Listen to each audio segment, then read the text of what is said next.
Today, we will learn how to create a quick animation in Photoshop. Let's go ahead and open your file. After you have that open, let's make sure that we have all of the windows open that we will need.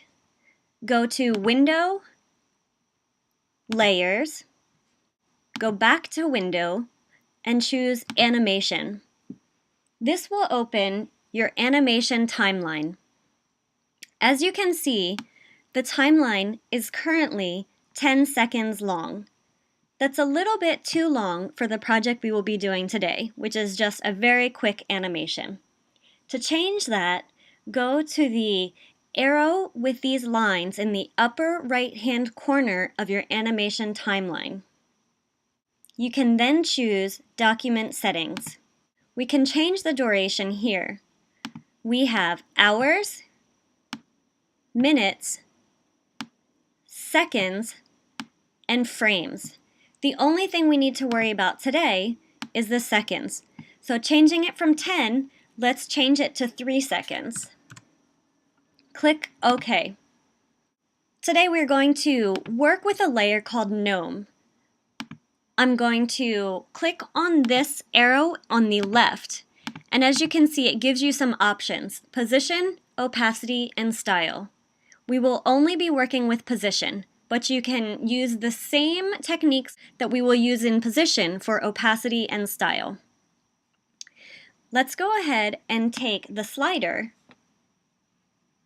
and move it back to 0, making sure that your correct layer is selected and that you are on the Move tool.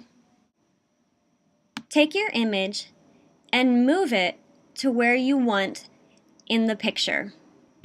For me, at the beginning of the animation, I want the gnome to be hidden behind the rock. I will then click this alarm next to position. This will create a yellow diamond called a keyframe at 0. Now, let's go ahead and move the slider 1 minute. Again, I'm still on the gnome layer with my Move tool selected. I will now move the gnome so that it looks like he's peering above the rock. As you can see, it automatically creates a new keyframe. So the first keyframe you make, you need to click the stopwatch by position. However, after you have made that first one, the next will be automatic. Let's make a third keyframe. We will move him back under the rock. As I said, a third keyframe will appear.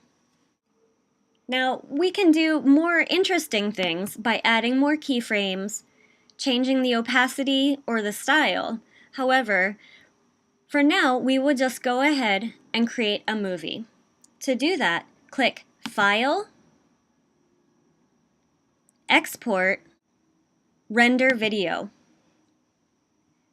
I would suggest saving your file with a different name.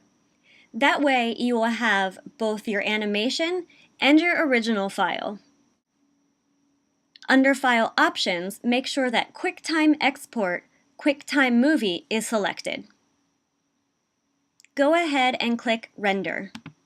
Depending on how large your file is, it will take shorter or longer. I have a very small file, so it was quite quick. As you can see, I have already made my demo animation. You can then click and watch your animation in QuickTime Player.